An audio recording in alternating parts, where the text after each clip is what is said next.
En pleine réunion, la nouvelle directrice m'a soudainement licencié. Je me suis tourné vers mon mari, le PDG, et lui ai dit, « Ta maîtresse a l'audace de virer même la présidente. » En plein milieu de notre réunion des cadres, la nouvelle vice-présidente a soudainement annoncé mon licenciement. J'ai tourné la tête pour regarder mon mari, le PDG. Sa petite maîtresse avait le culot d'oser virer publiquement l'actionnaire majoritaire et la présidente du conseil d'administration. En quelques minutes, ils seraient tous deux pétrifiés d'une peur qu'ils ne pourraient même pas comprendre. Lundi matin, précisément à 9h30, je suis entré dans la salle de conseil du 32e étage de Holding Azur. Le système de CVC bourdonnait d'un son glaçant. Au-delà des baies vitrées, Paris en novembre était un mélange misérable de grésil et de vent mordant. Mais à l'intérieur de cette pièce de verre et de noyer foncé, tout semblait froid d'une manière bien plus calculatrice et sans âme. Je me suis assise à ma place habituelle sur le côté gauche de la longue table de conférence, posant un dossier bleu marine devant moi, à côté d'un americano noir refroidi depuis longtemps. L'odeur amère du café se mêlait au parfum coûteux de Tom Ford et Chanel des personnes assises autour de la table, créant une atmosphère étouffante et luxueuse à la fois. Tout le monde fixait le gigantesque écran LED à l'avant, mais je savais ce qu'ils attendaient vraiment. Ce n'étaient pas les projections du 4e trimestre. Je pouvais sentir le regard de chaque personne m'effleurer, puis se détourner précipitamment. Certains ressentaient de la pitié. Certains attendaient le drame, et certains faisaient semblant d'être occupés, feuilletant des documents, bien que leurs mains tremblent visiblement. Dans le monde des affaires, la loyauté est plus fine que du papier. Les gens ne se rangent que du côté qui gagne. Et ce matin, presque tout le monde croyait que le camp gagnant n'était pas le mien. Assis à la tête de la table se trouvait David Dubois, PDG de Holding Azur, et mon mari légal depuis 5 ans. Il portait un costume anthracite sur mesure avec une cravate en soie bordeaux. Son visage était aiguisé, posé et soigné, exactement le genre de tenue qui m'avait autrefois fait croire que j'avais choisi le bon homme. Mais seul moi pouvais voir les veines bleues saillir sur son poignet alors qu'il serrait son stylo Mont Blanc et la façon dont ses yeux évitaient les miens comme s'il esquivait une lame. Je comprenais cet état. Ce n'était pas de la culpabilité. C'était l'anxiété d'un homme attendant le moment de faire basculer la balance, terrifié que son adversaire ait encore un couteau caché dans sa manche. Assise à sa droite se trouvait Hélène Mercier, la vice-présidente exécutive qui avait pris ses fonctions il y a moins d'une semaine. Elle avait 27 ans, belle, avec une peau claire, un rouge à lèvres audacieux et des cheveux blonds coiffés en vagues lâches qui semblaient sans effort, mais étaient méticuleusement entretenus. Sa robe fourreau écarlate sur mesure épousait sa silhouette élancée, et ses stilettos à semelles rouges claquaient sèchement sur le sol de marbre. Elle savait exactement comment entrer dans une pièce pleine d'hommes puissants avec un visage innocent et un sourire qui cachait un feu pur. C'étaient les mêmes yeux qui, il y a seulement 3 mois, lors de son intégration, m'avaient regardé avec une douce déférence. À l'époque, elle m'appelait poliment Madame Dubois. Aujourd'hui, je supposais qu'elle m'adresserait différemment. La réunion a débuté avec quelques métriques de croissance projetées sur l'écran. Les opérations ont rapporté, la finance a rapporté, les investissements ont rapporté. Tous parlaient dans un jargon d'entreprise soigné, mais personne n'écoutait vraiment. Je les entendais sans traiter les mots, mes doigts traçant doucement le bord de ma tasse de café. Le léger tintement de ma bague en argent contre la céramique était le seul son honnête de la pièce. Puis Hélène s'est levée. Elle n'a pas demandé la permission, ni attendu le segment RH de l'ordre du jour. Elle s'est tenue à la tête de la table, ses longs doigts reposant sur une pile de papier pré-préparé, les coins de sa bouche courbés en un sourire ambigu. Un demi-sourire juste assez pour que les autres y voient de l'accessibilité, mais juste assez pour que j'y voie de l'arrogance.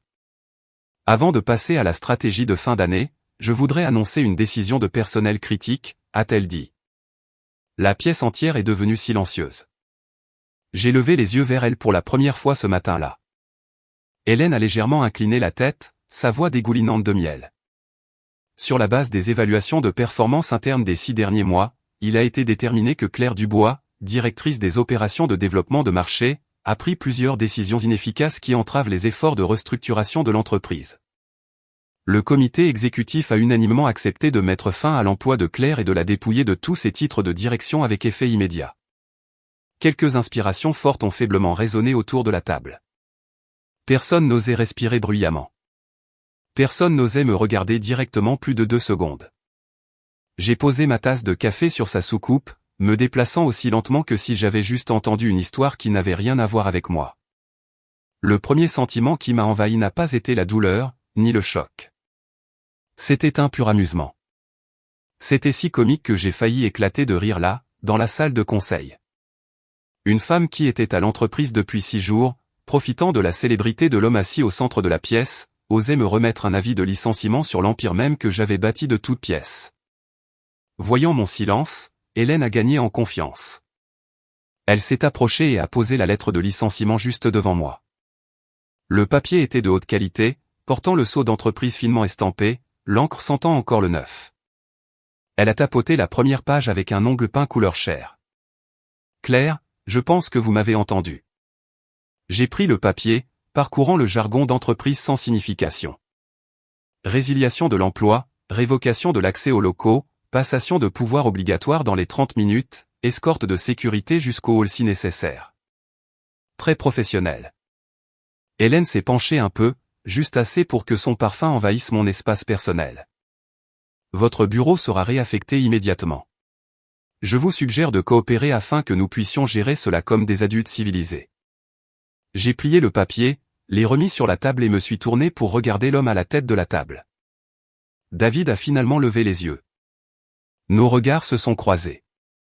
Les mariages ne meurent pas au moment où une tierce partie apparaît. Ils meurent au moment où 2 personnes se regardent et ne voient que des calculs. Ses yeux n'étaient plus ceux du mari qui m'avait autrefois promis que quoi qu'il arrive, nous serions toujours du même côté. C'étaient les yeux d'un PDG pesant ses options, d'un homme qui avait bâti ses fondations sur l'argent et l'intelligence de sa femme, et avait commencé à croire illusoirement qu'il en était le maître de tout. « Est-ce votre décision ?» ai-je demandé, ma voix si remarquablement calme, que cela m'a même surprise. Il est resté silencieux pendant 2 secondes. 2 secondes ont suffi pour que je me souvienne de la première année de notre mariage. À l'époque, il n'avait rien d'autre qu'un visage décent, quelques plans d'affaires flashy et une ambition si grande qu'elle faisait battre mon cœur. Mon père m'avait prévenu. Il m'avait dit que les hommes qui se montrent humbles quand ils n'ont rien deviennent extrêmement imprévisibles une fois qu'ils ont goûté au pouvoir. J'avais discuté avec lui. Je faisais confiance à mon intuition. Je faisais confiance à l'amour. Et pendant 5 ans, je me suis tenu derrière lui, ouvrant la voie, le soutenant, le laissant sous les projecteurs afin qu'il puisse s'asseoir dans ce fauteuil. Aujourd'hui, David a finalement parlé, sa voix grave mais sèche. C'est une décision du comité exécutif. Vous devriez prendre des congés, Claire. L'entreprise a besoin de pivoter. J'ai fait un léger hochement de tête. Pivoter ? Il a serré son stylo plus fort. Votre style de management ne correspond plus à la culture. J'ai laissé échapper un léger rire. Ne correspond plus à la culture. Quel bel euphémisme d'entreprise. Aussi élégant que d'envelopper un couteau dans du velours avant de poignarder quelqu'un dans le dos. Hélène a posé une main sur la table, intervenant aussitôt. Honnêtement, Claire, l'ère de votre micro-gestion à l'ancienne est révolue. Holding Azur a besoin d'air frais, de nouvelles perspectives. S'il vous reste un peu de respect de soi, vous rangerez votre bureau et partirez discrètement. Un chef de département près du bout de la table a toussé légèrement comme s'il s'étouffait. La tension dans la pièce était si épaisse qu'une seule étincelle aurait pu faire exploser les fenêtres. Je me suis penché en arrière dans mon fauteuil de direction ergonomique en cuir, regardant les visages autour de moi. C'étaient les personnes qui me saluaient avec le plus grand respect, qui suppliaient ma signature sur leurs approbations de projets, qui levaient des verres à moi à chaque gala de vacances. Aujourd'hui, elles restaient immobiles comme des statues. Personne n'a parlé. Personne n'a objecté. Quelques-uns avaient déjà commencé à lancer à Hélène des regards calculateurs de subordonnés essayant de s'attirer les faveurs du nouveau patron. J'ai poursuivi, les yeux fixés sur David. Et le projet Horizon Bleu. Le développement de la station balnéaire de 150 millions d'euros sur la Côte d'Azur. C'est l'atout majeur d'Azur. Pour les 3 prochaines années, j'ai personnellement négocié l'acquisition du terrain, obtenu les autorisations d'urbanisme et garanti le financement mezzanine. En clair, sans moi, ce projet n'est qu'une pile de papier mort. Hélène a souri, impatiente de répondre. Le projet Horizon Bleu est maintenant sous ma supervision directe. Je l'ai regardé, puis de nouveau David. Il n'a pas nié. En cette fraction de seconde, quelque chose en moi est finalement complètement mort. Il n'y a eu aucun bruit, aucun carnage, juste un petit claquement, comme le dernier film reliant à ma vie passée brutalement coupé. Je me suis levé. Instantanément, les portes de la salle de conseil se sont ouvertes et 2 agents de sécurité de l'entreprise sont entrés. Visiblement, ils avaient été briefés. L'un avait l'air visiblement mal à l'aise. L'autre évitait activement mon regard. Hélène a croisé les bras, sa posture triomphante clairement affichée. Vous voyez, l'entreprise a déjà pris des dispositions pour votre départ rapide. J'ai regardé les gardes, puis je me suis tourné vers la table. Une tranquillité bizarre m'a envahi. Plus mon esprit se calmait, plus j'entendais mon propre rythme cardiaque. Pas rapide, pas erratique, mais régulier et lourd, comme un tambour de guerre, signalant le début d'un nouvel acte. J'ai pris mon café, prenant une dernière gorgée. Il était froid, amer et acide, exactement comme mes 5 ans de mariage. J'ai posé la tasse. Je peux partir, ai-je dit doucement. Pourtant, ma voix a porté dans tous les coins de la pièce. Mais avant de le faire, je veux entendre la réponse à une question directement de votre bouche. David a froncé les sourcils. Je ne pense pas que ce soit nécessaire pour l'instant. J'ai souri. Oh, si. Je me suis éloigné de ma chaise, marchant lentement vers la tête de la table. Les 2 gardes se sont avancés pour me bloquer, mais pour une raison quelconque, ils ont hésité et se sont arrêtés. Probablement parce que du début à la fin, je n'avais pas agi comme une personne qui venait d'être licenciée. Je me suis tenu directement en face de David, à moins d'une longueur de bras. Je l'ai regardé droit dans les yeux et j'ai demandé lentement, « Croyez-vous honnêtement que, à ce jour, Holding Azur est à vous ?»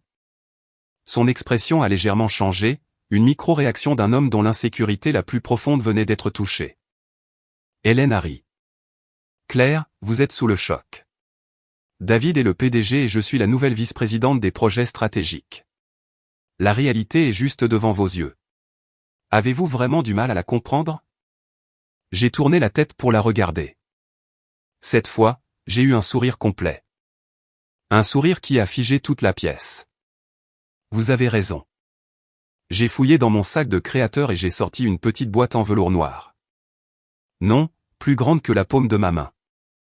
Hélène a plissé les yeux. Un éclair de cupidité y est apparu.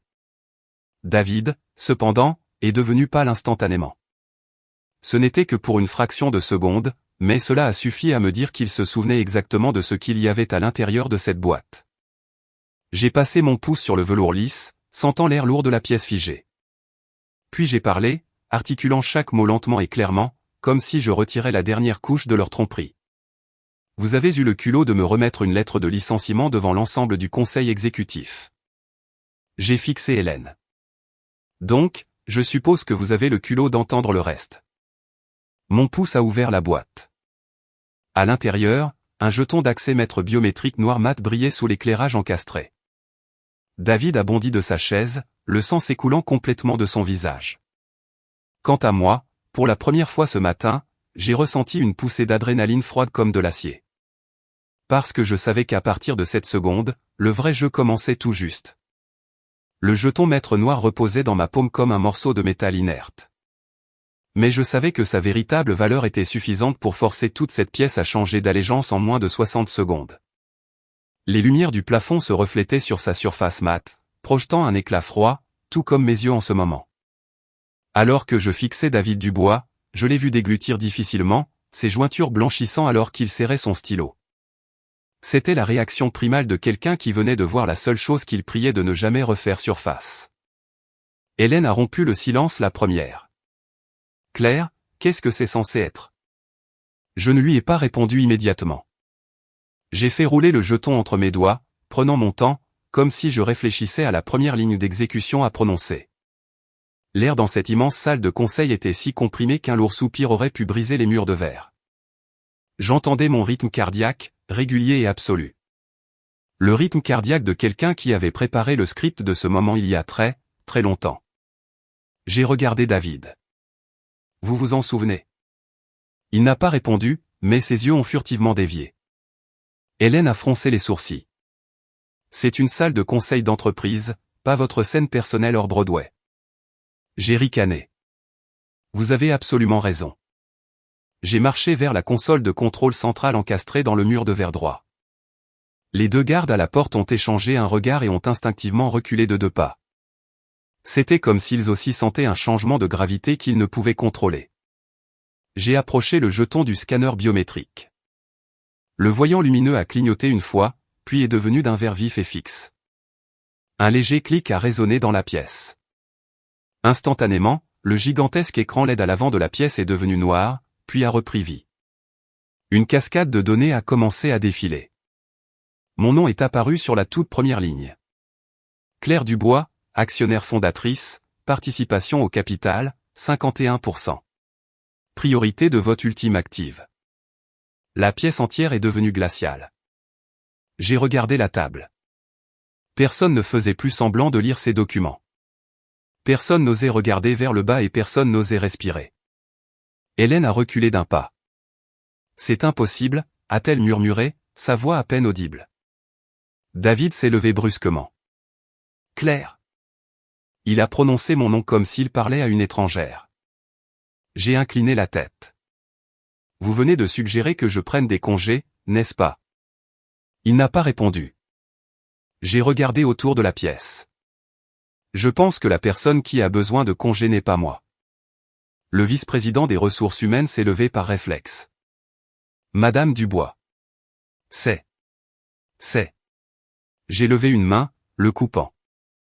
Pas besoin d'expliquer. J'ai marché droit vers le chef de table, le siège que j'avais activement évité pendant les 5 dernières années pour préserver l'ego de l'homme que j'aimais. Aujourd'hui, je me tenais là, non pas parce que je voulais reprendre la chaise, mais parce que j'en avais assez de la céder. J'ai regardé David. Voulez-vous entendre ce que j'ai à dire ensuite? Il a serré les poings. Claire, nous n'avons pas besoin d'exagérer. J'ai éclaté de rire. Exagérer? Je me suis tourné vers la console et j'ai tapé une autre commande. Un nouveau document a clignoté à l'écran. C'était une liste de 4 accords de transfert d'actions exécutés au cours des 7 derniers jours. Le nom du bénéficiaire était mis en évidence en gras, Henri Mercier, le frère biologique d'Hélène. Un halètement collectif a résonné autour de la table en acajou. Le visage d'Hélène a perdu toute couleur. C'est un partenariat stratégique. Je me suis tourné vers elle. Partenariat stratégique. J'ai tapé une autre commande. L'écran s'est mis à jour. Entité réceptrice, logistique de l'Est SARL. Capitalisation, 100 000 €. Date de constitution, il y a 12 jours. Je l'ai fusillé du regard. Une société écran de 100 000 € est censée recevoir des actions dans un projet de station balnéaire de 150 millions d'euros. Hélène s'est étouffée avec ces mots. David a parlé rapidement. C'était une étape préliminaire avant la levée de fonds de série B, j'ai hoché la tête lentement. Des étapes préliminaires très approfondies. Si approfondies que vous avez exécuté les contrats sans résolution du conseil. Quelques cadres ont commencé à se lever, non pas pour parler, mais parce que l'adrénaline les empêchait de rester assis. J'ai regardé leur visage. Je suppose que tout le monde dans cette pièce sait exactement ce que cela implique. Silence de mort. Je me suis tourné vers Arthur, notre conseiller juridique. Il s'est redressé. Oui, Madame Dubois. Avec effet immédiat. Ces 4 accords de transfert d'actions sont annulés et suspendus. Il a hoché la tête vivement. Compris. David a claqué sa main sur la table. Claire. Je l'ai regardé.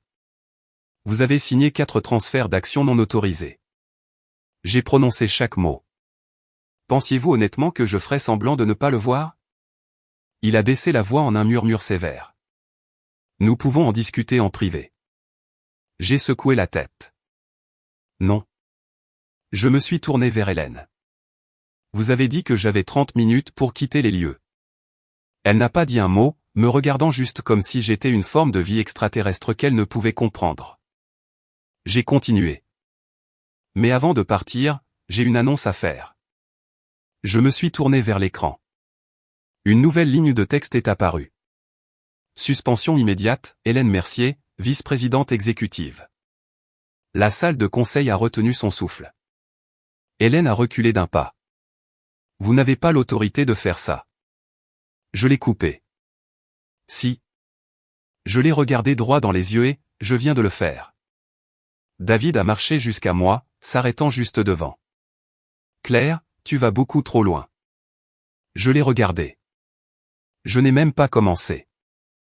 J'ai pris le jeton maître noir et l'ai claqué sur la table de conférence avec un claquement sec et vif. Maintenant, nous commençons. Derrière les portes vitrées, j'entendais les pas rapides de la sécurité de l'entreprise s'approcher, non pas pour m'escorter, mais en attente de nouvelles instructions. Je connaissais intimement cette sensation, quand le vent du pouvoir tourne, la loyauté corporative pivote plus vite qu'une girouette. J'ai balayé la pièce du regard. Je veux savoir, ai-je dit, ma voix perçant le silence, est-ce que quelqu'un d'autre dans cette pièce croit que je devrais quitter ce bâtiment dans les 30 prochaines minutes? Personne n'a répondu. Pas une seule âme. Seul le système CVC continuait de bourdonner comme si rien ne s'était passé. J'ai souri. Bien. J'ai pivoté, croisant les yeux de David pour la dernière fois en tant que subordonné. Maintenant, c'est votre tour. David se tenait juste devant moi. L'espace entre nous était de moins de 60 centimètres. Mais c'était la plus grande distance que nous ayons jamais eue en 5 ans de mariage. Je pouvais voir les veines palpiter dans son cou, son souffle coupé dans sa poitrine. Il n'était plus l'homme qui se tenait devant mon appartement un après-midi pluvieux il y a des années, tenant un bouquet bon marché et promettant de passer sa vie à devenir digne de moi. L'homme qui se tenait devant moi était un PDG s'accrochant désespérément à un pouvoir qui lui échappait des mains. Il a murmuré juste assez fort pour que la pièce entende, « Claire, calme-toi. » Je l'ai fixé sans ciller. Il a baissé la voix encore plus bas. « Allons dans mon bureau. » J'ai secoué la tête. Inutile. Je me suis tourné et j'ai marché vers la console centrale une fois de plus. J'ai appuyé ma main sur le pavé biométrique. Le système est passé en mode de contournement exécutif. Des données qui n'avaient été destinées qu'à mes yeux au cours des 3 dernières années étaient maintenant diffusées à l'ensemble de la direction exécutive. Journaux d'accès, approbation financière, autorisation de signature. J'ai montré la 3e ligne. Vous voyez ça? David est resté silencieux. Je l'ai lu à voix haute. L'autorité d'approbation finale pour toutes les dépenses d'investissement externe dépassant 2 millions d'euros repose uniquement sur l'actionnaire majoritaire. J'ai fait une pause. C'est moi. On aurait pu entendre une épingle tomber. Robert, le directeur financier, s'est levé par réflexe. Madame Dubois, historiquement, je me suis tourné vers lui. Historiquement, j'ai choisi de ne pas l'exercer. J'ai parlé doucement. Cela ne signifie pas que je n'ai pas l'autorité. Je me suis tourné vers David. Vous avez signé 4 transferts d'actions sans l'approbation de l'actionnaire majoritaire. J'ai parlé délibérément. Savez-vous ce que cela constitue? Il a serré la mâchoire.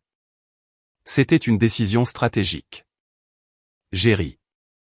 Stratégique? J'ai tapé une autre commande. Un grand livre financier a rempli l'écran. Une liste de virements bancaires offshore des 3 derniers mois. Un chiffre rouge se détachait de façon flagrante, 1 500 000 euros. Bénéficiaire, Henri Mercier. J'ai regardé Hélène. Elle est devenue livide. Je n'étais pas au courant. J'ai incliné la tête. Vous n'étiez pas au courant? J'ai fait glisser l'écran vers la page suivante. Compte séquestre. Apurement. Agent autorisé, David Dubois. Des murmures ont éclaté dans la pièce. David a fait un pas vers moi. Claire, tu détruis tout. Je l'ai fixé. Vous dites que je détruis des choses. J'ai passé mes doigts le long du bord de la table. Vous virez des fonds de l'entreprise vers un compte externe sans l'approbation de l'actionnaire. J'ai traîné les mots. Que suggéreriez-vous que je fasse? Il n'a eu aucune réponse. Hélène s'est soudainement jetée en avant. C'était de l'argent de démarrage pour un projet auxiliaire. J'ai brusquement tourné mon regard vers elle. Quel projet auxiliaire? Elle a hésité une seconde, puis a lâché. La chaîne d'approvisionnement logistique. J'ai laissé échapper un rire sec. Une entreprise de logistique avec 100 000 euros de capitalisation. Personne d'autre n'a parlé. L'air était si dense qu'on aurait pu le couper avec un couteau à steak. Je me suis dirigé vers le fauteuil du PDG, celui de David. Je me suis arrêté derrière lui, sans m'asseoir, juste en posant mes mains sur le dossier en cuir.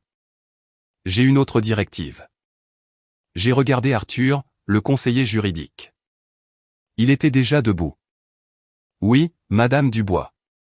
Avec effet immédiat. Tous les comptes liés au récent transfert d'actions sont gelés en attendant un audit interne. Il a hoché la tête rapidement. Compris. David s'est avancé. Claire. Sa voix était plus forte, légèrement éraillée. Pour la première fois ce matin, j'ai entendu une panique authentique. Je suis le PDG. Je l'ai regardé. Oui. J'ai hoché la tête.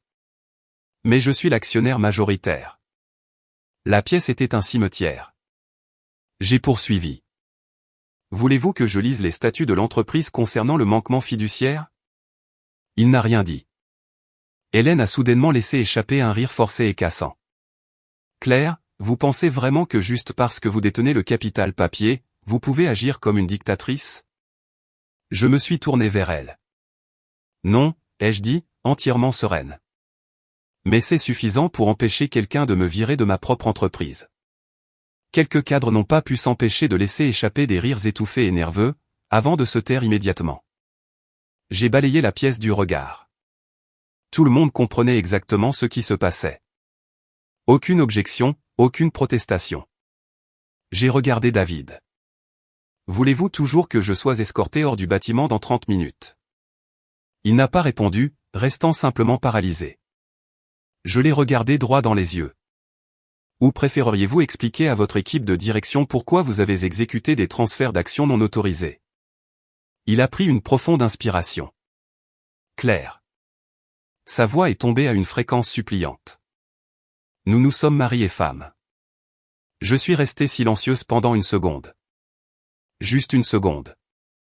Mais cela a suffi pour rejouer les innombrables nuits où je suis resté seul dans mon bureau jusqu'à minuit, relisant des présentations qu'il devait signer.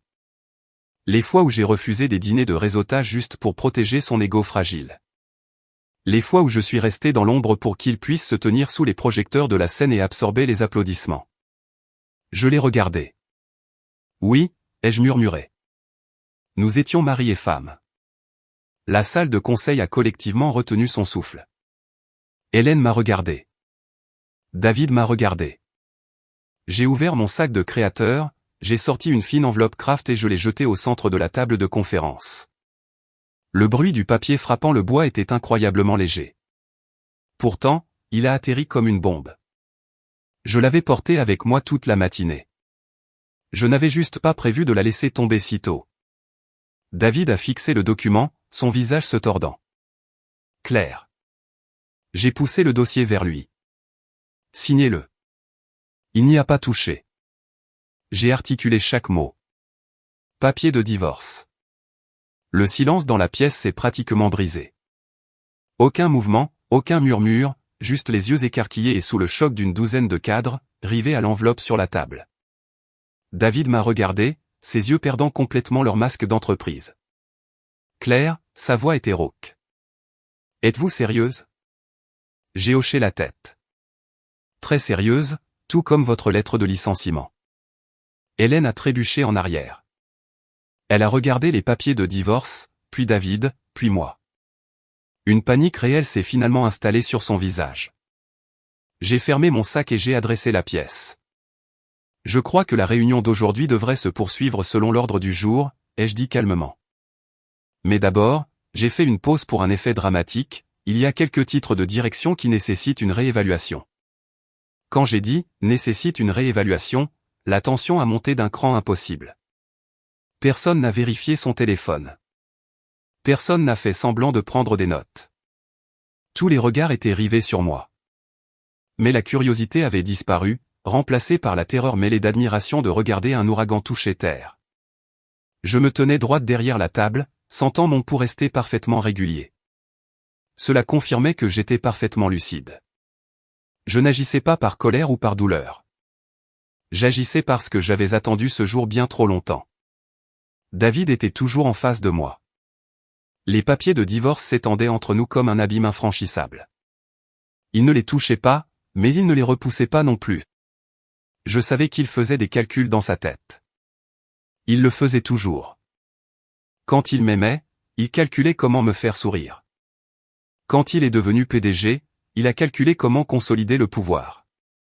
Maintenant, il calculait quoi sauver en premier. Il a parlé. Claire, vous ne pouvez pas faire ça au milieu d'une réunion de conseil. Je l'ai fixé. Je ne peux pas. J'ai esquissé un léger sourire. Vous venez de me virer au milieu d'une réunion de conseil. Quelques cadres ont baissé la tête. Des chaises ont grincé alors que les gens se déplaçaient inconfortablement. Hélène se tenait derrière David. Ses mains étaient si étroitement jointes que ses jointures étaient livides. Elle essayait de projeter une certaine assurance. Claire. Les affaires personnelles n'ont pas leur place dans un environnement d'entreprise, a-t-elle dit. J'ai brusquement tourné mon attention vers elle. Affaires personnelles? J'ai ri. Est-ce que virer des fonds de l'entreprise à votre frère est une affaire personnelle? La pièce est redevenue silencieuse. Hélène est devenue rigide. Je n'avais rien à voir avec ça. J'ai incliné la tête. Rien à voir avec ça. J'ai tapé sur l'écran de la console. Un grand livre bancaire est apparu. Bénéficiaire, Henri Mercier. Acheminement d'approbation interne, Hélène Mercier. Elle est devenue pâle. Ça, je ne faisais que suivre les directives. J'ai demandé lentement. Les directives de qui? Elle a regardé désespérément David. Il est resté immobile comme une statue, ne lui offrant rien. J'ai hoché la tête.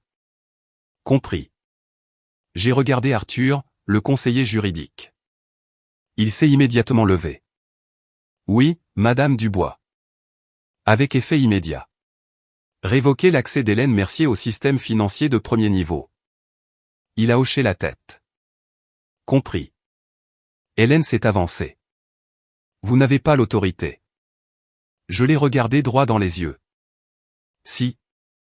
J'ai fait une pause. Et c'est fait.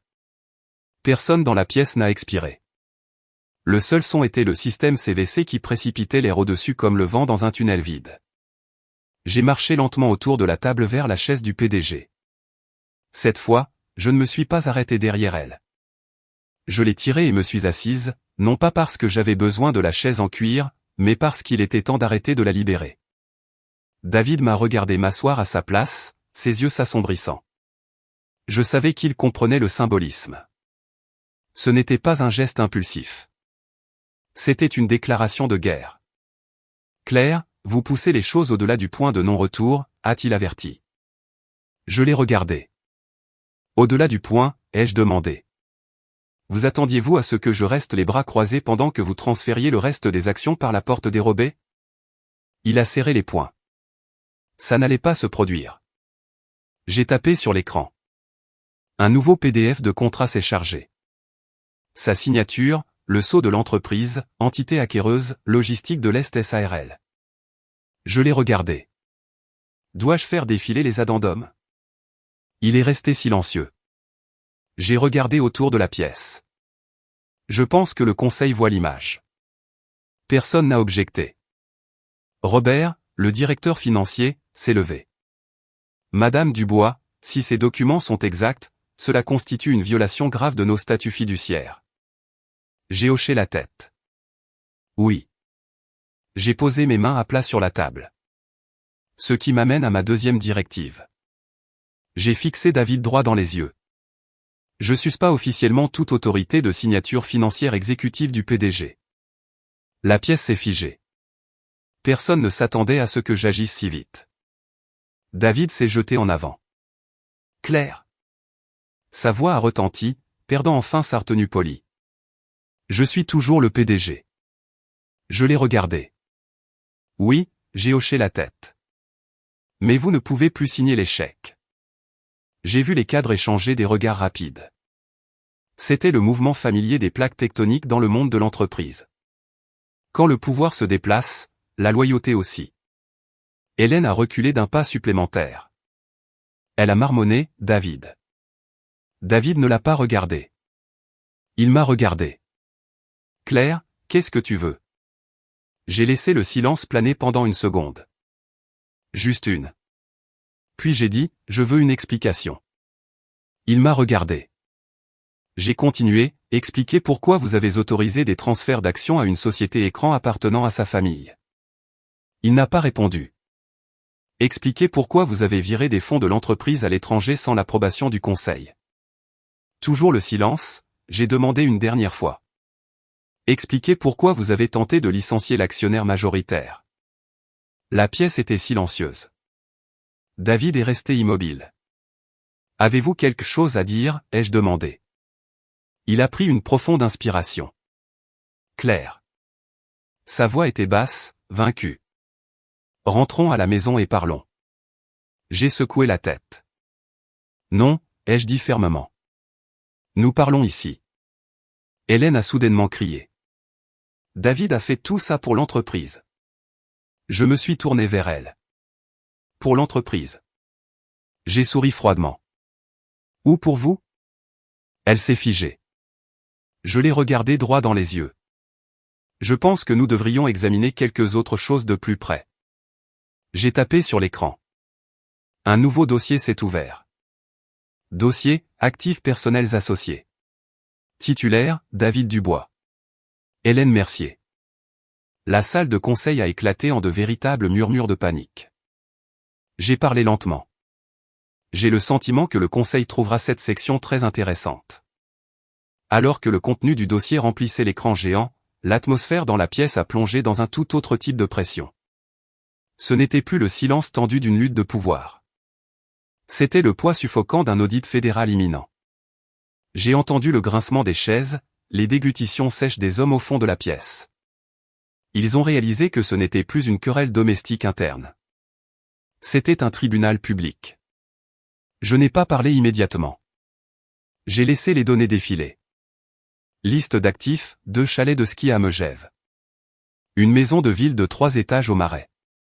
Un penthouse de luxe à Nice. David s'est avancé. Claire. Sa voix a craqué.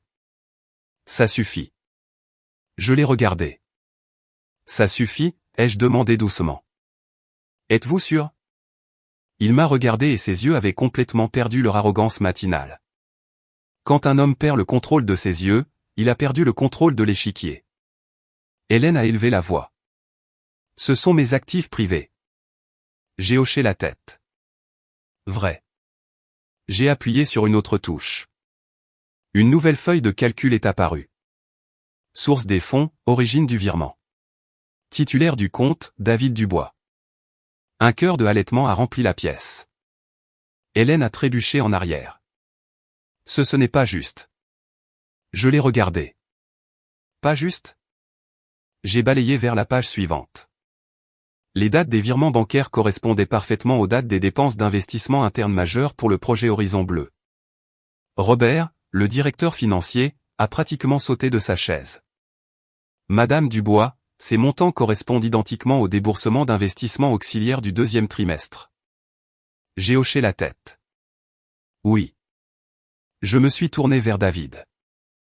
Une explication? Il est resté silencieux.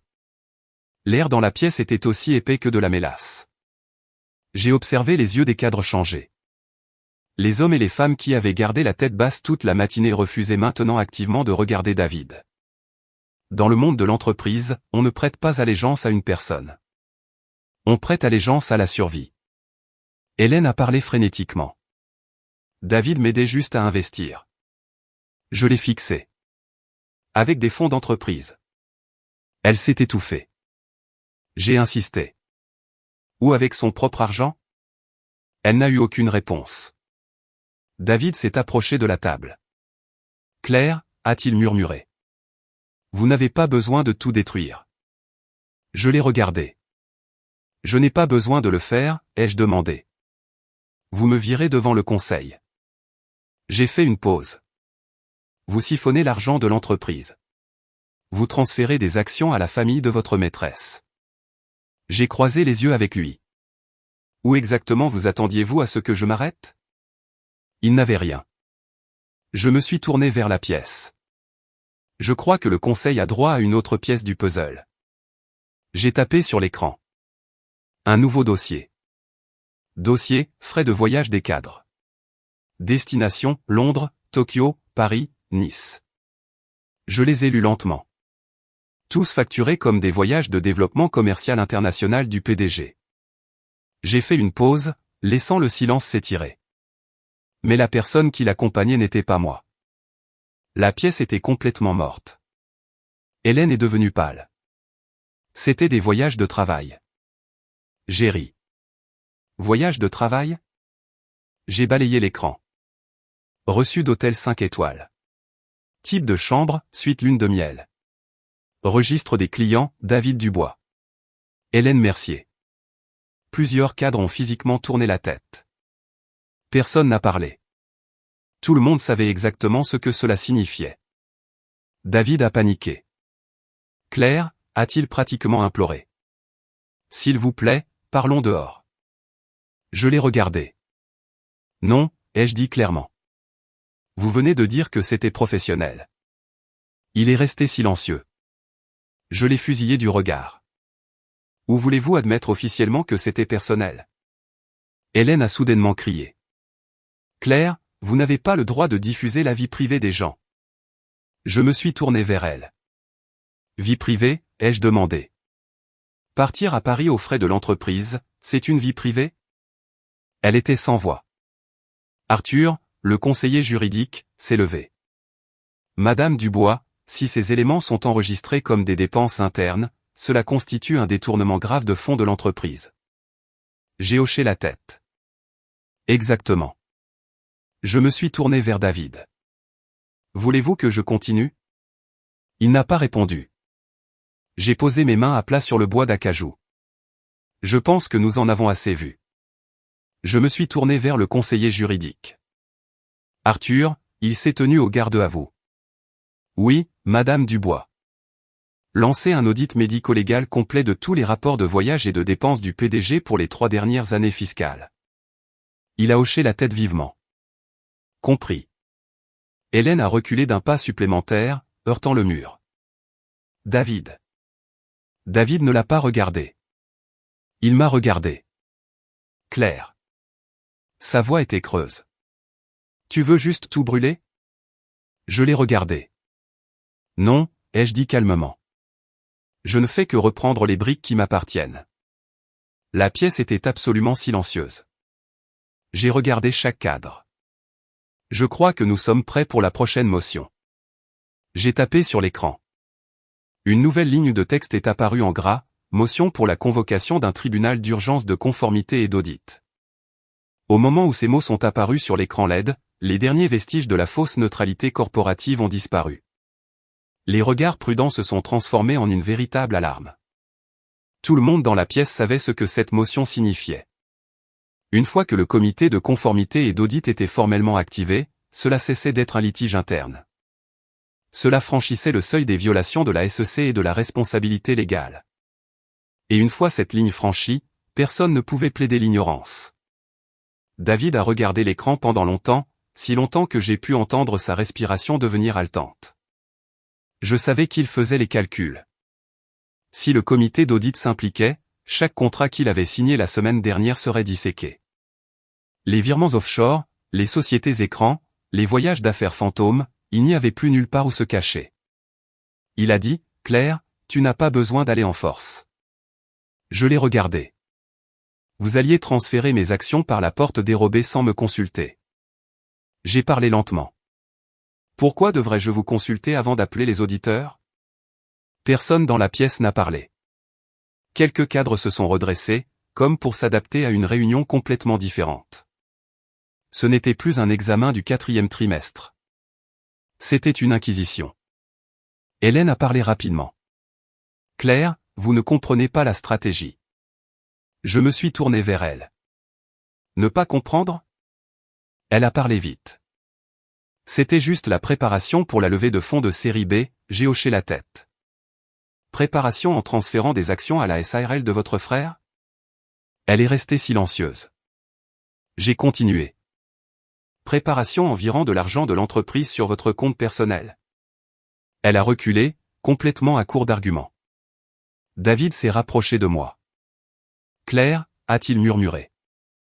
Retirons ça hors ligne. Je l'ai regardé. Vous ne comprenez toujours pas, n'est-ce pas, ai-je dit lentement. Ce n'est plus hors ligne depuis que vous m'avez remis cette lettre de licenciement. Je me suis tourné vers mon assistante exécutive. Sophie. Sophie a sursauté. Oui, Madame Dubois. Rédigez la convocation d'urgence pour le comité d'audit. Envoyez-la aujourd'hui.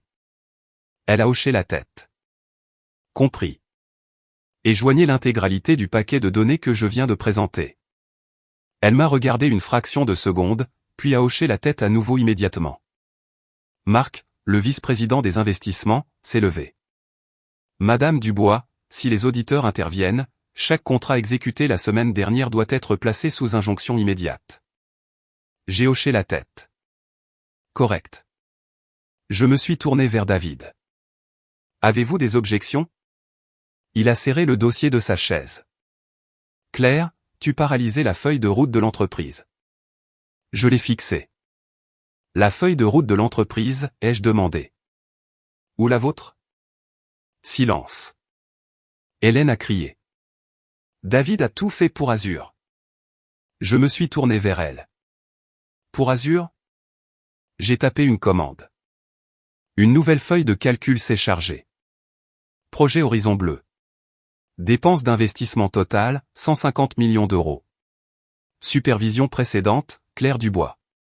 Supervision réaffectée, Hélène Mercier. Je l'ai regardée. Depuis quand gérez-vous ce projet? Elle n'a pas répondu. J'ai regardé David. Vous lui avez confié un développement de 150 millions d'euros sans vote du conseil? Il est resté silencieux. J'ai continué. Avez-vous oublié que Horizon Bleu est classé comme un actif stratégique de premier niveau? Toujours le silence. Je me suis tourné vers la pièce. Je suppose que le conseil est au courant. Marc s'est levé à nouveau. Madame Dubois, si cela est vrai, la réaffectation de la supervision d'un actif de premier niveau sans vote est une violation directe de la gouvernance d'entreprise. J'ai hoché la tête. Oui. J'ai regardé David. Autre chose à ajouter? Il a pris une profonde inspiration. Claire. Sa voix a baissé d'un octave. Je l'ai fait pour rationaliser la structure exécutive. Je l'ai regardé. Rationaliser, ai-je demandé. Ou me remplacer? Il n'a pas répondu. Hélène a parlé frénétiquement. David voulait juste optimiser l'efficacité opérationnelle. Je l'ai regardé. Optimiser l'efficacité en confiant un projet de 150 millions d'euros à une vice-présidente qui est là depuis 6 jours? Elle s'est étouffée. Je me suis tourné vers le conseiller juridique. Arthur. Il était déjà debout. Oui, Madame Dubois. Suspendez la réaffectation du projet Horizon Bleu. Il a hoché la tête. Compris. Jusqu'à ce que le comité d'audit rende une décision finale. Il a hoché la tête à nouveau.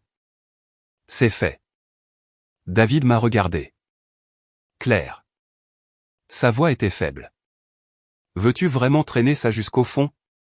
Je l'ai regardé. Je n'ai pas traîné ça ici. J'ai parlé délibérément. C'est vous qui l'avez fait. Je me suis tourné vers l'écran. Une nouvelle ligne de texte est apparue. Protocole de supervision exécutive. J'ai posé ma main sur le pavé biométrique et j'ai parlé clairement. Je déclenche officiellement la priorité majoritaire sur le bureau du PDG. La pièce était silencieuse comme la mort. Personne n'a parlé. Personne n'a bougé. Des dizaines d'yeux étaient rivés sur moi. J'ai regardé David. À partir de maintenant, ai-je dit lentement. Chaque décision que vous prendrez nécessitera ma signature pour prendre effet. Au moment où j'ai prononcé ces mots, le silence artificiel dans la salle de conseil s'est fracturé. Tout le monde n'a pas parlé, mais j'ai vu le changement dans leurs yeux. S'ils pensaient au début qu'il s'agissait d'un différend domestique amer qui débordait dans la salle de conseil, ils ont maintenant réalisé qu'il s'agissait d'une prise de contrôle hostile de l'intérieur. Personne n'était plus neutre. David m'a regardé longtemps. Ses yeux n'étaient plus ceux d'un dirigeant commandant une pièce. C'étaient les yeux d'un homme à qui on venait d'arracher le trône. Je connaissais ce sentiment. J'avais construit ce trône pour lui de mes propres mains. Et maintenant je le démantelais. Claire. Sa voix était basse. Tu fais ça parce que tu es en colère. Je l'ai regardé. Vous pensez que je suis en colère? Il a légèrement hoché la tête. Vous réagissez émotionnellement. J'ai laissé échapper un léger rire. Vous vous trompez. J'ai parlé lentement. Si je réagissais émotionnellement, je l'aurais fait il y a 3 mois. La pièce est devenue silencieuse. Hélène m'a regardé et pour la première fois de la matinée, j'ai vu une peur authentique dans ses yeux. Pas de choc, pas d'anxiété, une peur primaire. Claire, vous ne pouvez pas restreindre unilatéralement l'autorité du PDG, a-t-elle balbutié. Je me suis tourné vers elle. Je ne fais rien unilatéralement. J'ai tapé sur l'écran. Les statuts de l'entreprise sont apparus. Article 7, section 3, supervision d'urgence de l'actionnaire majoritaire. Je l'ai lu à voix haute. En cas de risque identifiable concernant le transfert non autorisé d'actifs stratégiques de premier niveau, l'actionnaire majoritaire se réserve le droit d'imposer des protocoles de supervision d'urgence au directeur général. Je l'ai regardé. Je suis les statuts. Personne n'a contesté. Le vice-président des ressources humaines a expiré lentement. Je savais qu'il réalisait ce que tout le monde réalisait. Dès l'instant où ce jeton maître noir a touché la table, j'avais un contrôle total de la pièce. David a fait un pas vers la table. Claire. Sa voix a baissé encore plus. Tu veux vraiment m'humilier devant toute l'entreprise? Je l'ai regardé. Vous venez de m'humilier devant toute l'entreprise. J'ai parlé doucement. La différence est que vous l'avez fait par ego. J'ai fait une pause. Je le fais pour la vérité. Il est resté silencieux. L'air était si lourd que j'ai pu entendre un stylo rouler de la table et frapper le sol à l'extrémité de la pièce. Personne ne s'est penché pour le ramasser. Je me suis tourné vers le directeur financier. Robert, il a sursauté. Oui, Madame Dubois. À partir de cette minute, tout décaissement de plus de 200 000 € passe directement dans ma boîte de réception pour approbation. Il a hoché la tête instantanément. Compris. David a regardé Robert et j'ai vu le moment exact où David a réalisé qu'il n'était plus le centre de gravité de la pièce. Hélène a parlé rapidement. Robert, vous ne pouvez pas prendre des ordres d'elle comme ça. Robert l'a regardé, puis moi. Il a parlé très clairement. Je prends des ordres des statuts d'entreprise. La pièce a de nouveau plongé dans le silence. J'ai regardé Hélène. D'autres objections? Elle s'est mordue la lèvre et n'a rien dit. Je me suis tourné vers David. Et vous? Il m'a regardé pendant très longtemps. Finalement, il a parlé. Claire, sa voix a ralenti. Je sais ce que vous pensez. Je n'ai rien dit. Il a continué. Mais vous n'avez pas toute l'image. Je l'ai regardé. Alors, peignez-la pour moi. Il a pris une profonde inspiration. Je l'ai fait pour sauver l'entreprise. Quelques cadres ont levé les yeux. Je l'ai fixé. Sauver l'entreprise.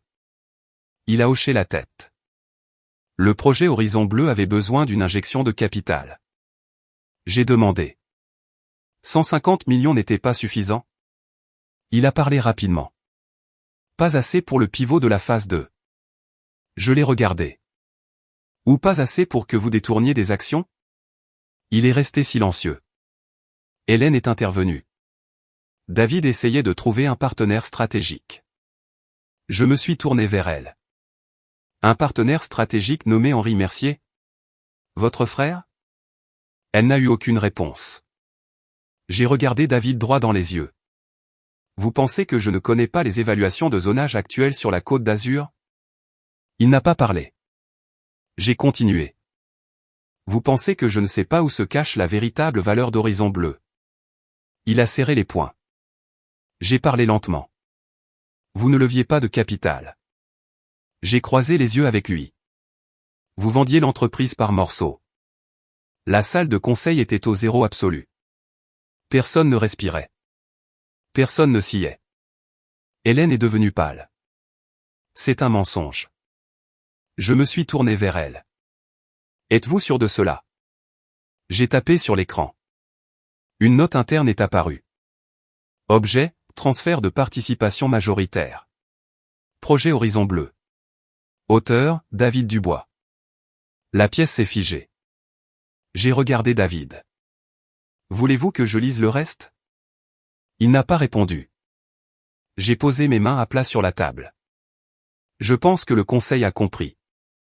J'ai regardé autour de la pièce. Avec effet immédiat, ai-je dit, articulant clairement.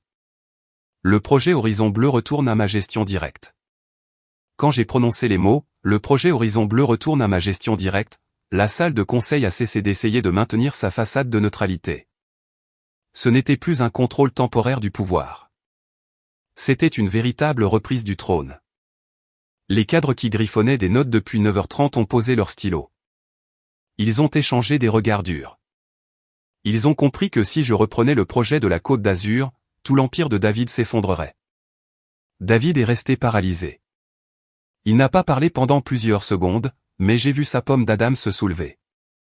Il déglutissait quelque chose d'énorme. Claire, a-t-il dit, sa voix dépouillée de sa bravade de PDG.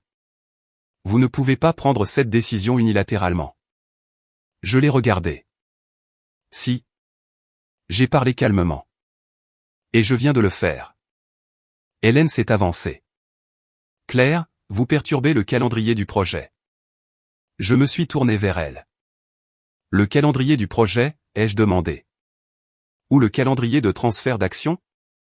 Elle est devenue rigide et a fermé la bouche.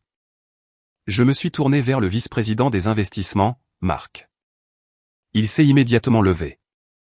Oui, Madame Dubois. À compter de maintenant. Dirigez tous les dossiers Horizon Bleu vers mon bureau. Interrompez toutes les négociations en cours avec les fournisseurs. Il a hoché la tête sèchement. Compris. David a regardé Marc, ses yeux s'assombrissant. C'était le regard d'un capitaine regardant son équipage se mutiner. Claire, sa voix était un grognement bas. Tu dépasses les bornes. Je l'ai regardé. Non. J'ai parlé lentement. Je ne fais que reprendre ma place. La pièce était silencieuse. J'ai vu le conseiller juridique se déplacer sur sa chaise. Il n'attendait plus les signaux de David. Il attendait les miens. Hélène a élevé la voix. David est le PDG légalement nommé. Je me suis tourné vers elle. Oui. J'ai hoché la tête. Mais il n'a plus de juridiction sur les actifs de premier niveau. Elle s'est mordu la lèvre, acculée. J'ai regardé David. Avez-vous autre chose à dire? Il est resté silencieux. Puis il a parlé très lentement. Claire. Son ton était entièrement différent de celui du début de la réunion.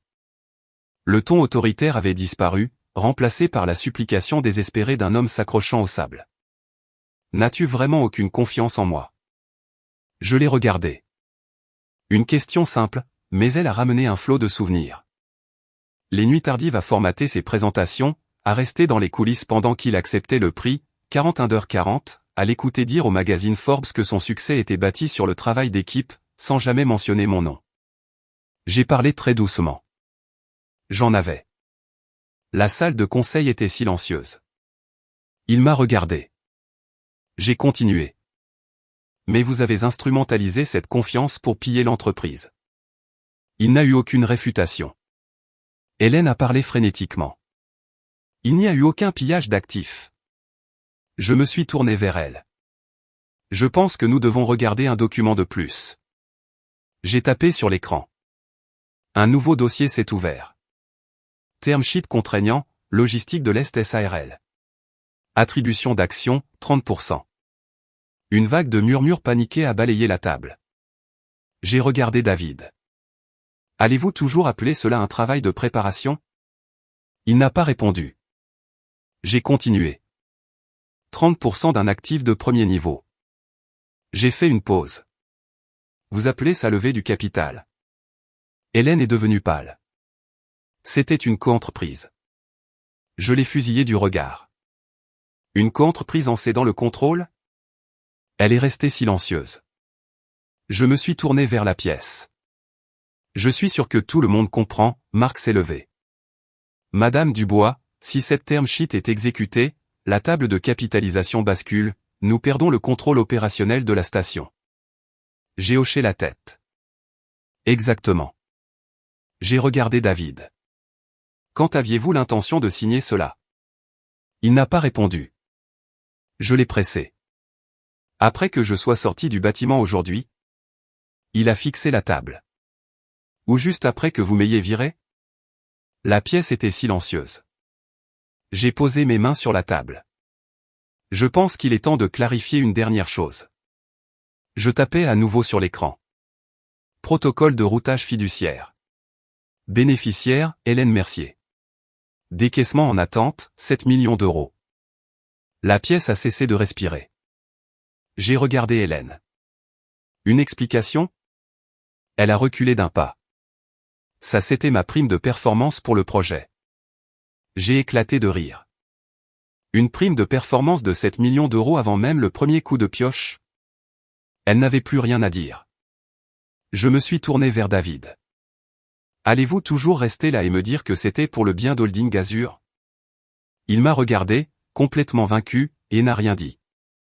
J'ai hoché la tête. Je ne le pensais pas. Je me suis tourné vers le conseiller juridique. Arthur. Il s'est levé. Oui, Madame Dubois. Rassemblez tous ces documents. Soumettez-les aux responsables de la conformité de la SEC. Au conseil d'administration. Il a hoché la tête. Compris. Et au NCC, l'équipe d'audit interne. C'est fait. J'ai balayé toute la salle de conseil du regard. Je crois que cette réunion n'est pas tout à fait terminée, ai-je dit lentement. Car il y a une dernière affaire que je n'ai pas abordée. Quand j'ai dit « une dernière affaire », l'atmosphère dans la pièce a changé pour la dernière fois. Personne ne voyait plus cela comme une restructuration d'entreprise. Il assistait à une démolition complète. J'ai vu les yeux suivre chacun de mes micro-mouvements. Les cadres se sont penchés en avant, les stylos abandonnés. Ils attendaient le dernier clou du cercueil. David est resté complètement immobile. Il n'a pas parlé, mais ses yeux sont tombés sur l'enveloppe Kraft contenant les papiers de divorce, toujours posés intacts au centre de la table. Je savais qu'il réalisait que ce qui allait arriver n'avait rien à voir avec les dépôts SEC ou la gouvernance d'entreprise. J'ai ouvert mon sac et j'ai sorti une enveloppe médicale marron standard. Je l'ai posée sur la table. Personne n'a parlé, mais j'ai entendu des chaises grincer au fond de la pièce. Les gens essayaient de mieux voir. Je crois que cela doit être versé au dossier, ai-je dit. David a levé les yeux vers moi. Claire. Sa voix était à peine un murmure. Ce n'est pas nécessaire. Je l'ai regardé. C'est très nécessaire. J'ai ouvert l'enveloppe et j'ai sorti une fine pile de papier. Ce n'était pas épais, mais assez lourd pour me glacer les doigts. Je l'avais gardé pendant 3 semaines, et aujourd'hui, c'était sa première apparition publique. J'ai tourné le document face à la pièce. Résultat de panel ADN et fertilité. La pièce s'est figée. Hélène est devenue pâle. David est resté paralysé. Je l'ai regardé droit dans les yeux. Je pense que vous devriez le lire. Il n'a pas touché le papier vierge. Il m'a juste regardé. Ses yeux, pour la première fois aujourd'hui, montraient une panique absolue et non dissimulée. Pas à propos du cours de l'action, pas à propos de l'entreprise. À propos de ça. Claire, sa voix a craqué. Qu'est-ce que tu fais? Je l'ai regardé. Je donne les faits.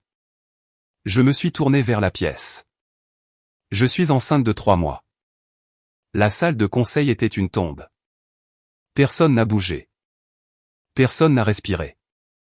J'ai continué. Mais l'enfant n'est pas le sien. Quelques cadres ont pratiquement sauté de leur chaise. Hélène a trébuché en arrière, heurtant la paroi vitrée. David est resté figé, me regardant comme si mon visage se déformait devant lui. Claire, sa voix s'est brisée. Qu'est-ce que tu viens de dire?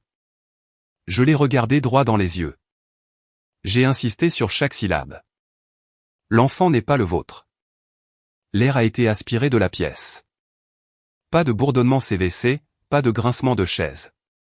Silence absolu. J'ai laissé tomber le rapport médical sur la table. Voulez-vous voir? Il n'a pas bougé. Hélène m'a regardé, les yeux écarquillés, toute son ancienne bravade incinérée. C'est impossible, a-t-elle balbutié. Je me suis tourné vers elle. Vous avez raison, ai-je dit calmement. C'est impossible. J'ai fait une seule pause. Parce que je ne suis pas enceinte. La pièce a pratiquement explosé en silence. Le directeur financier a haleté bruyamment. Qu'avez-vous dit? Je l'ai regardé. Je ne suis pas enceinte.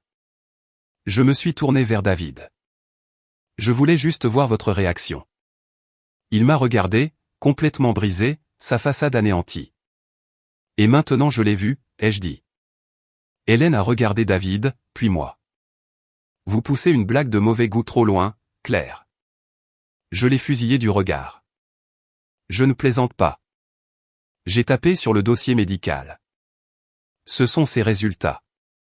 Le silence est revenu avec une vengeance. J'ai regardé David droit dans les yeux. J'ai réservé votre examen médical complet il y a 3 semaines. Il n'a pas dit un mot. J'ai continué. Les résultats confirment que vous êtes stérile. Plusieurs personnes dans la pièce ont cessé de respirer. Hélène avait l'air de vouloir s'évanouir. Elle a regardé David, attendant un démenti qui n'est jamais venu. J'ai posé mes mains sur la table. Je pense que cela doit être rendu public. J'ai croisé les yeux avec David. Parce que vous avez dit à ma famille que c'était moi qui étais stérile. La pièce était silencieuse comme une tombe. J'ai continué. Vous vous êtes assis dans le salon de ma mère et vous lui avez dit que la faute était la mienne. Ma voix est restée stable, mais le poids derrière elle a cloué tout le monde à leur siège. Vous m'avez laissé prendre tout le blâme, toute la pitié. David a fermé les yeux une seconde. Quand il les a ouverts, il n'avait toujours pas de mots. Je l'ai regardé. Je suis restée silencieuse pendant 3 ans parce que je croyais qu'un mariage était entre 2 personnes. J'ai fait une pause. Mais aujourd'hui, ai-je articulé parfaitement. J'en ai assez de me taire. Quand ces mots sont sortis de ma bouche, la pièce a sombré dans un silence profond et suffocant. Ce n'était pas la tension intense des révélations d'action. C'était le silence lourd et inconfortable d'assister à un massacre profondément personnel. Tout le monde dans cette pièce a réalisé que pendant des années, ils avaient supposé que notre mariage n'était qu'un dommage collatéral dans le jeu des entreprises. Maintenant, ils ont compris que c'était le véritable champ de bataille. David n'a pas dit un mot. Il a baissé les yeux sur la table. J'ai vu ses poings se serrer, essayant de conserver le moindre brin de dignité qui lui restait. Mais il savait, et je savais, que je venais de couper le seul secret qu'il pensait que j'emmènerais dans ma tombe pour protéger sa fierté.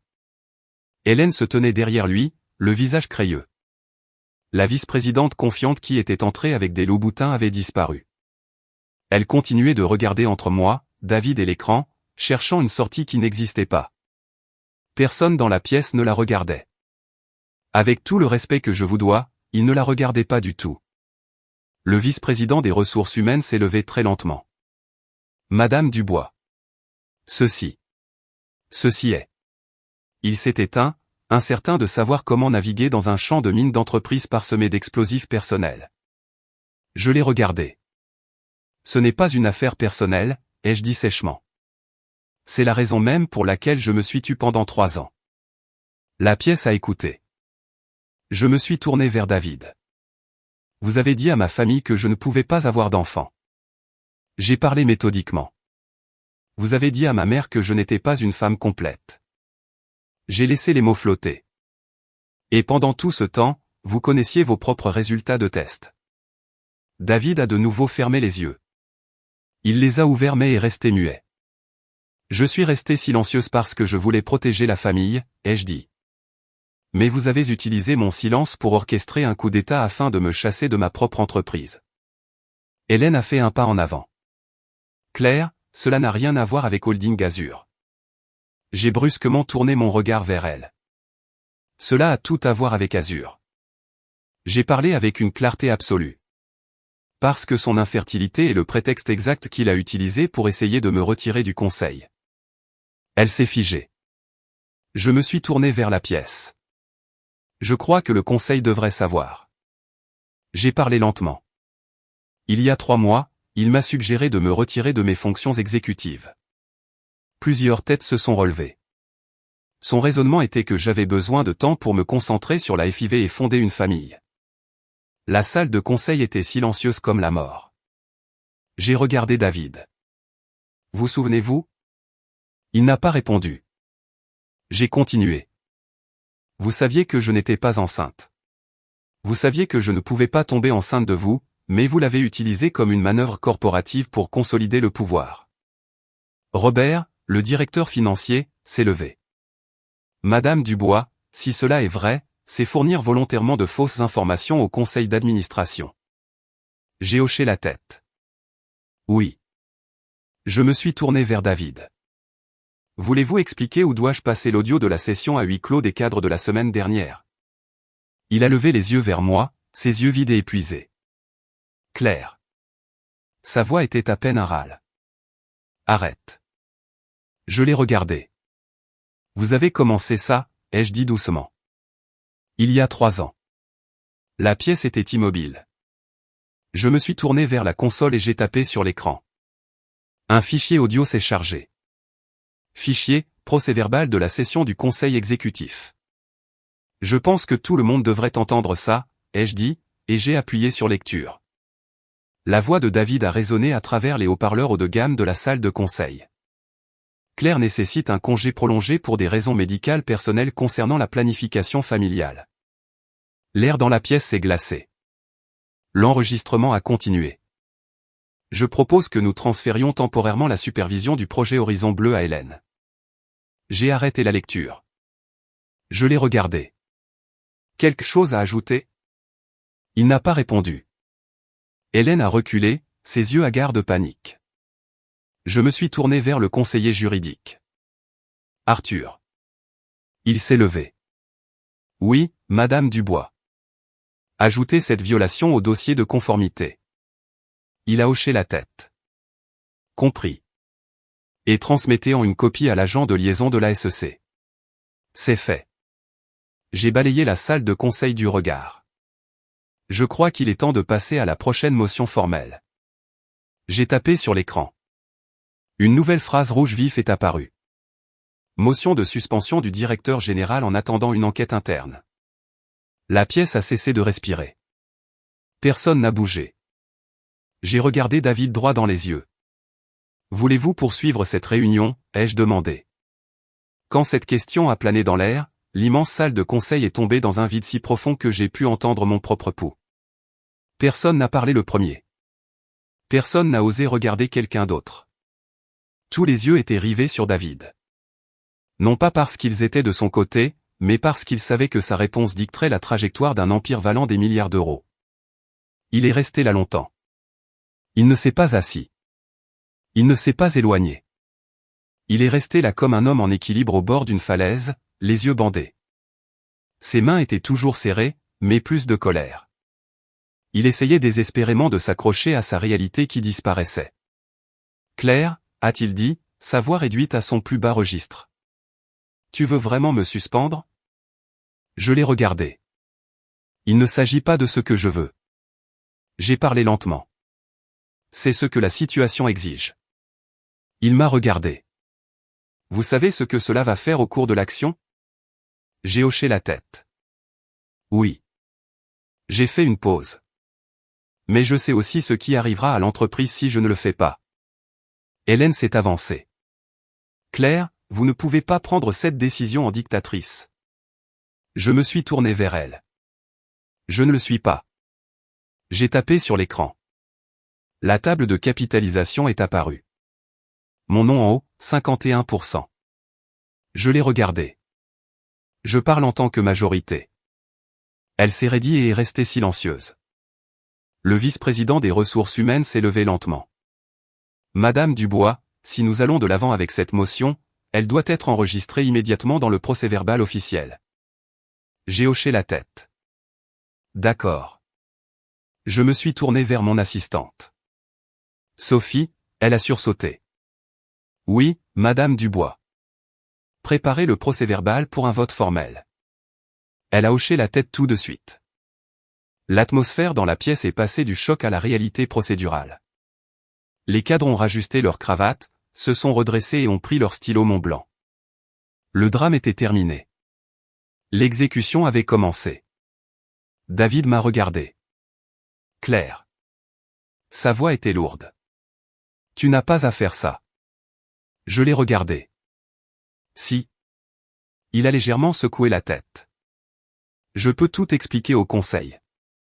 Expliquer quoi, ai-je demandé. Il a hésité, puis a dit.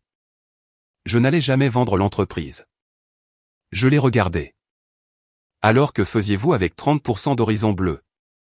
Il n'a pas répondu immédiatement. La pièce a attendu. Je sécurisais le contrôle, a-t-il finalement dit. Sécuriser le contrôle pour qui, ai-je demandé. Il n'a pas répondu. Hélène a parlé rapidement.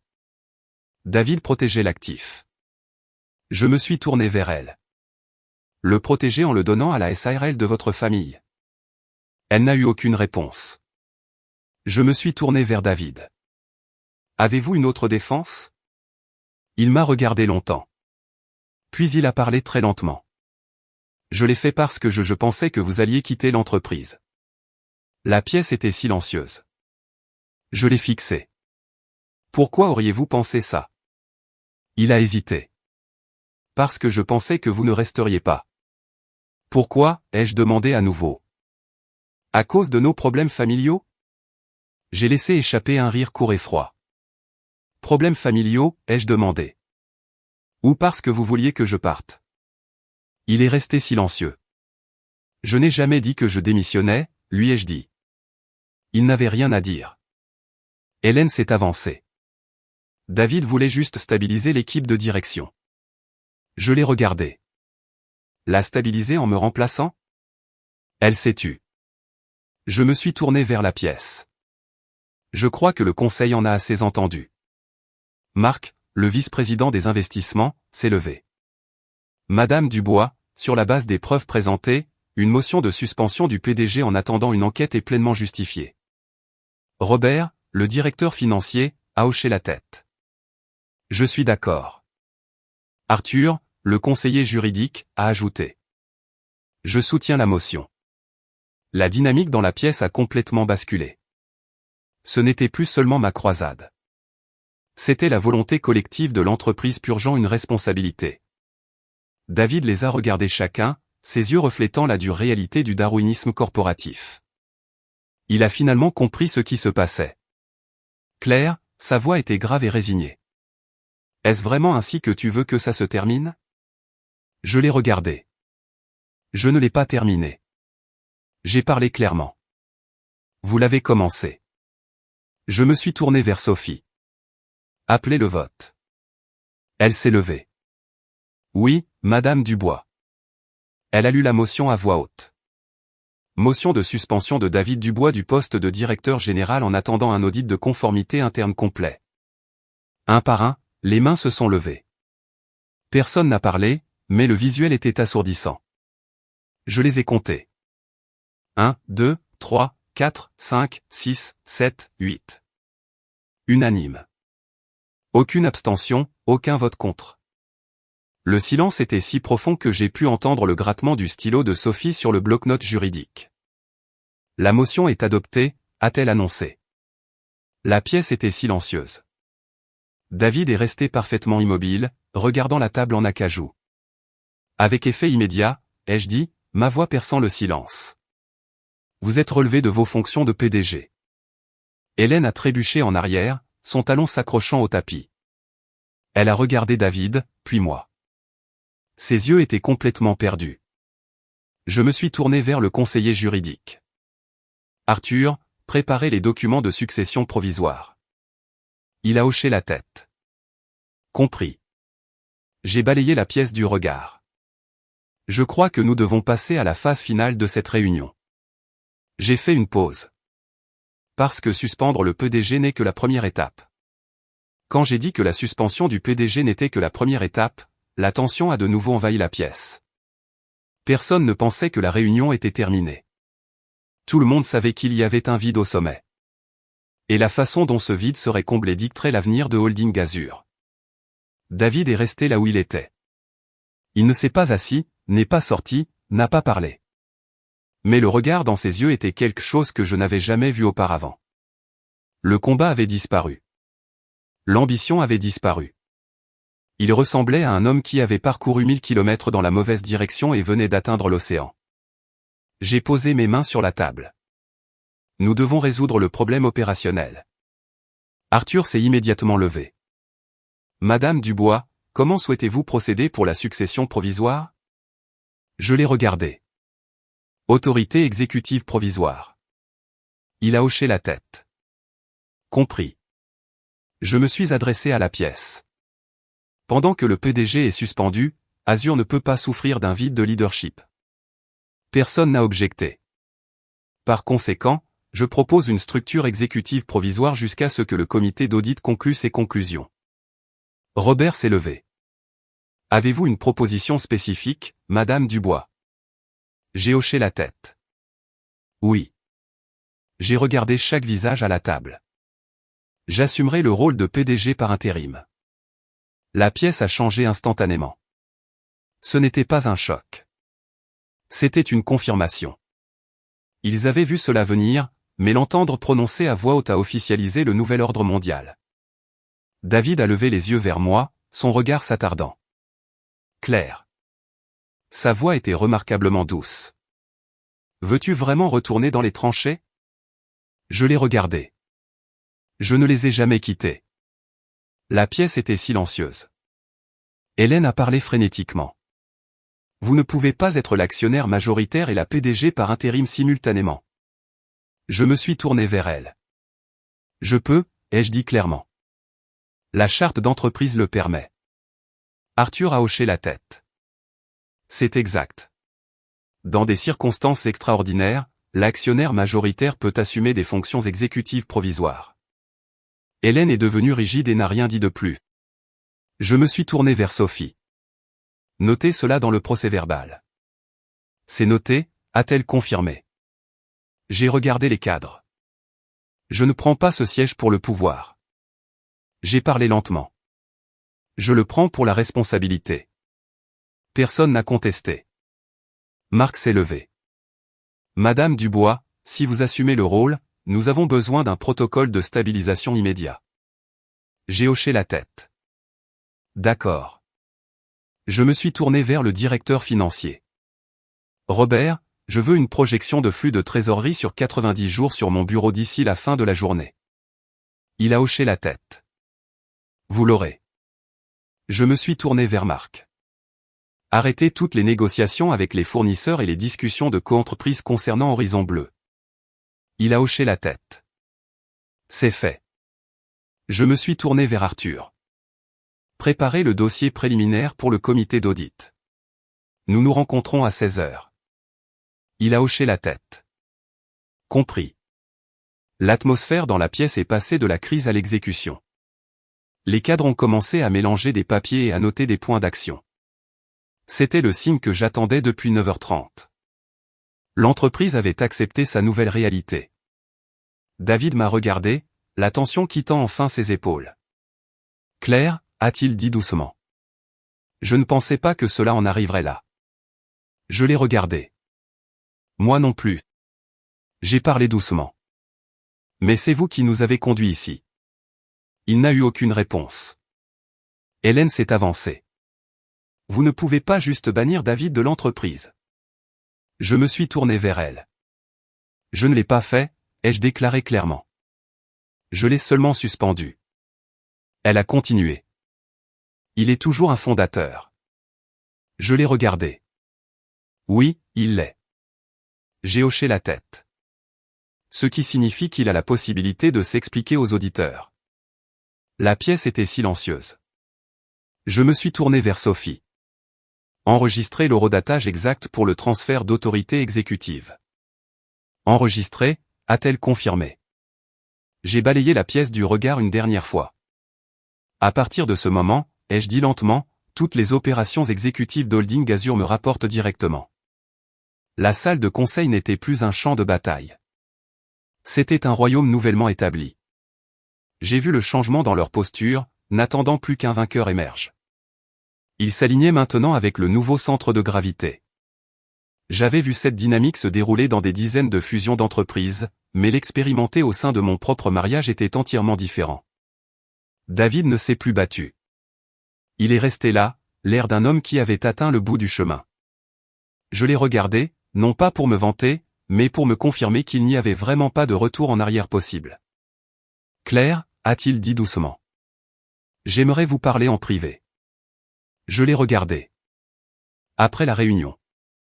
Il a légèrement hoché la tête. Hélène se tenait derrière lui, les yeux complètement perdus. Ses mains agrippaient le dossier d'une chaise pour garder son équilibre. Mais ce qui m'a frappé, ce n'est pas sa panique. C'était l'indifférence absolue de tous les autres dans la pièce. Personne ne l'a défendu. Personne ne l'a même regardé. Cela m'a dit tout ce que j'avais besoin de savoir.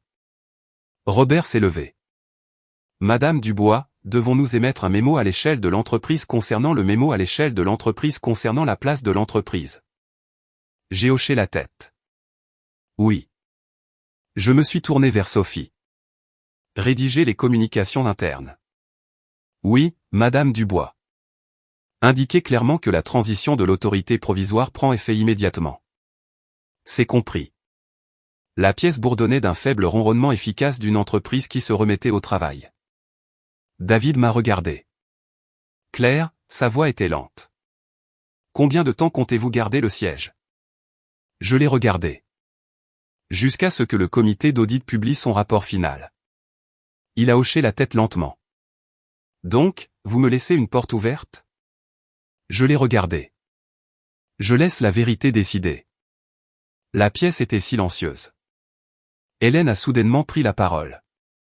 David n'a rien fait de mal. Je me suis tourné vers elle. Je n'ai pas conclu qu'il l'avait fait. Je l'ai seulement suspendu. Elle a insisté. Mais vous faites croire à tout le monde qu'il est coupable. Je l'ai regardé. Non. J'ai parlé lentement. Je fais en sorte que tout le monde regarde les faits. Arthur s'est levé. Madame Dubois, nous devons former un groupe de travail pour assurer la liaison avec les auditeurs. J'ai hoché la tête. D'accord. C'est vous qui le dirigez. Compris. Je veux le premier rapport d'étape d'ici la fin de journée. Oui, madame. La pièce s'est complètement stabilisée. Les cadres étaient de retour à leur élément. Je savais que l'entreprise survivrait. David m'a regardé, la tension quittant enfin ses épaules. Claire, a-t-il murmuré. Je suis désolé. La pièce est devenue silencieuse comme la mort. Personne n'a bougé. Je l'ai regardé. Je n'étais pas surprise. Je n'étais pas ému. Je ressentais juste un vide profond et retentissant. Vous devriez garder ça pour le comité d'audit. Il a hoché la tête lentement et n'a rien dit d'autre. Hélène l'a regardé, puis moi avant de baisser finalement les yeux vers le sol. Je me suis tourné vers Sophie. Préparez la levée de la séance. Oui, Madame Dubois. J'ai regardé la pièce une dernière fois. Je crois que nous avons accompli les principaux objectifs d'aujourd'hui. J'ai fait une pause. L'équipe de conformité gérera le reste. Personne n'a objecté. Le silence était leur consentement. Je me suis levé de la chaise du PDG. C'était la première fois que je me levais depuis que je m'étais assise. Mais cette fois, je ne partais pas avec le sentiment de céder. Je partais avec le sentiment d'avoir enfin terminé un travail que j'aurais dû faire il y a des années. J'ai regardé David. Maintenant, ai-je dit doucement. Nous parlons. La réunion était officiellement terminée. Mais pour moi, c'était le moment où tout se terminait vraiment. Alors que les cadres quittaient la salle de conseil, personne ne parlait fort. Personne ne maintenait un contact visuel trop longtemps. Ils savaient qu'ils venaient d'assister à un changement de paradigme dont ils parleraient le reste de leur carrière. Je suis resté après que la pièce se soit vidée, ne laissant que David et moi. L'écran LED s'est éteint. Le grattement des stylos a cessé. Il ne restait que deux personnes qui étaient autrefois mariées, debout dans les ruines de l'empire qu'elles avaient bâti. David a parlé le premier. Claire. Sa voix était fragile. Je ne pensais pas que cela finirait comme ça. Je l'ai regardé. Moi non plus. Mais c'est là que nous en sommes. Il s'est assis sur la chaise la plus proche. Pas la chaise du PDG, juste un siège standard sur le côté de la table.